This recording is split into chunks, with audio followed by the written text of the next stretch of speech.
Today स्वागत छ तपाईहरुलाई आज पनि मेरो नयाँ भ्लगमा।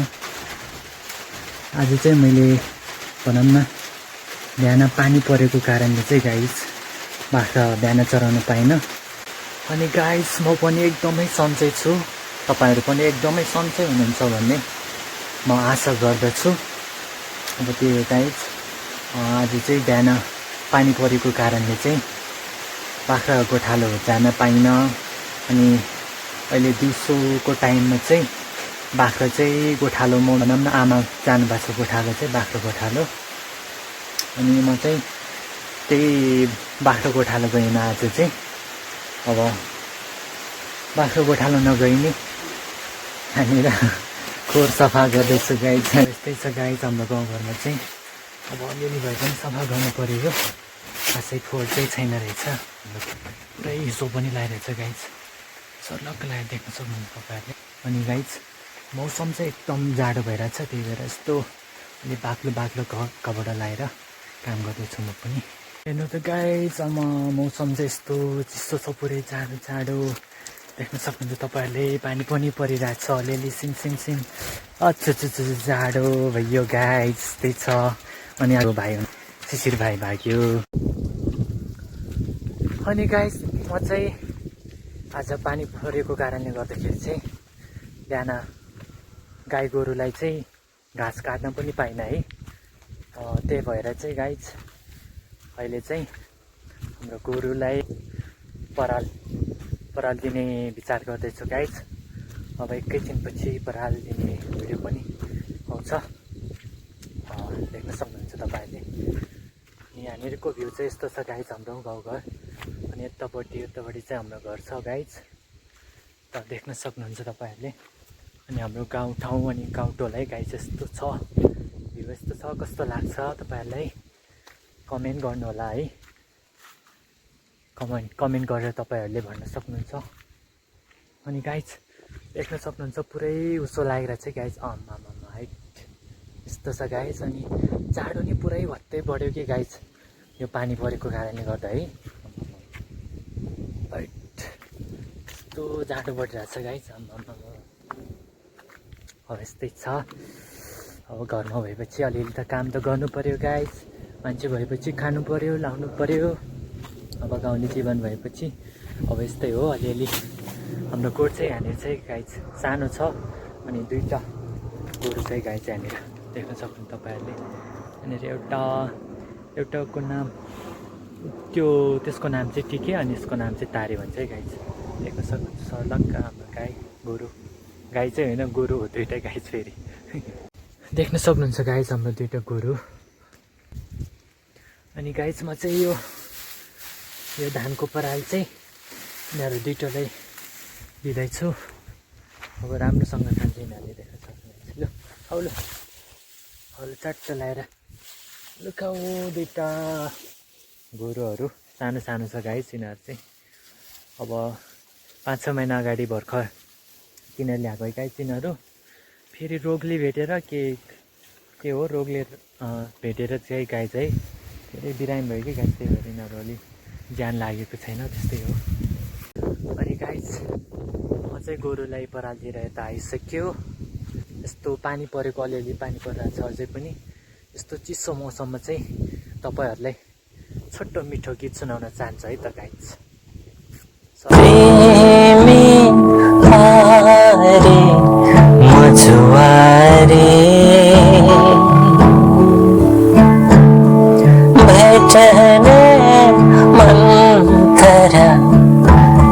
कसो गरौनी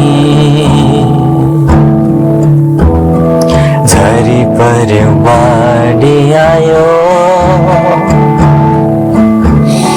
खोला तारो कसरी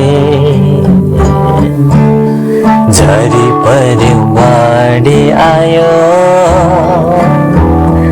खोला अब तारो कसरी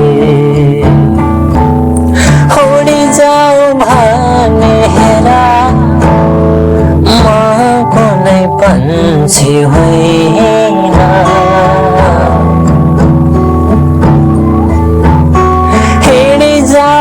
भने मलाई साथ दिने कोही छैन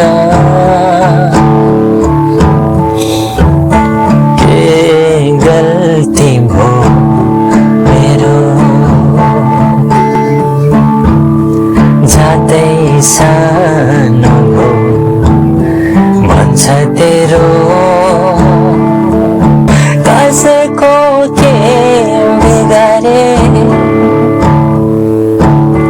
कसैको के खाइदे माया लाउन आइनु नि मैले नि माया लाइदिए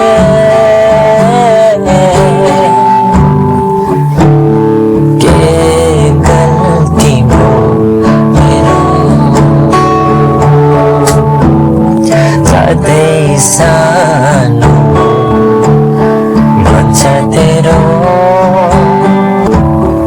कसैले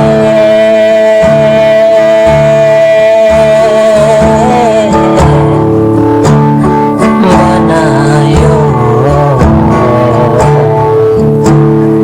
जाता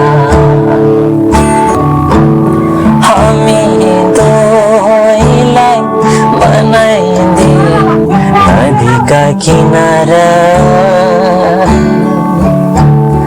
हाम्रो माया नबुझ्ने कठै पापी संसार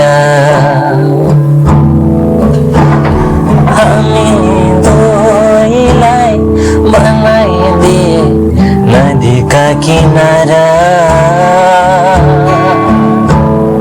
हाम्रो माया नबुझ्ने कठै पापी संसार